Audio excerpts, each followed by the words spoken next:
Hello guys! మా అమ్మయితే మామిడికాయ పులిహోర చేసింది. చాలా టేస్టీగా ఉంటది. ఒకసారి ఈ విధంగా ట్రై చేయండి. అండ్ ఇక్కడ మా పాప మామిడికాయ పీల్ చేస్తుంది. చాలా చక్కగా పీల్ చేస్తుంది. నేను హెల్ప్ చేస్తా అనుకుంటా వచ్చి హెల్ప్ చేస్తుంది.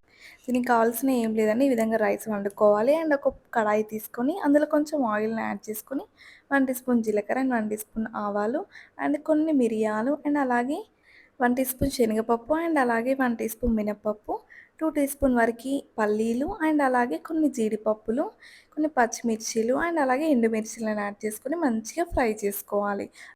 అండ్ 2, 3 కరివేపాకు రెమ్మలను కూడా యాడ్ చేసుకోవాలి. ఇవి మంచిగా ఫ్రై కావాలి.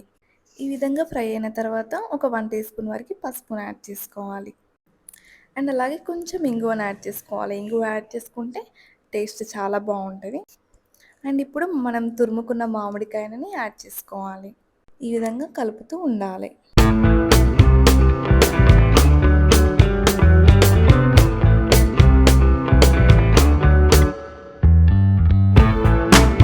రుచికి తగినంత ఉప్పుని యాడ్ చేసుకోవాలి. ఇవి కలుపుకున్న తర్వాత మనం రైస్ వండుకున్నాం కదా! ఆ వండుకున్న రైస్‌ని ఇందులో వేసేయాలి.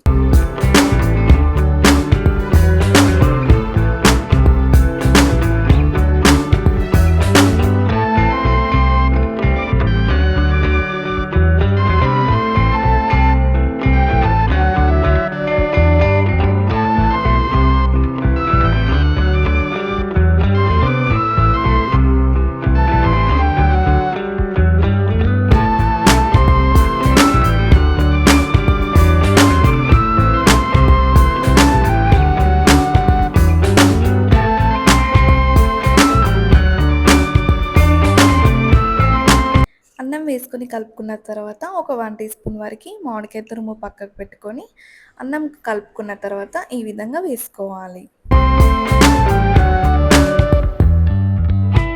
అంతే ఎంతో టేస్టీగా ఉండే మామిడికాయ పులిహోర రెడీ అయిపోయింది.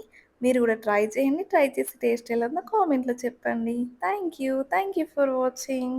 సబ్స్క్రైబ్ చేయడం మాత్రం మర్చిపోకండి. Please do subscribe.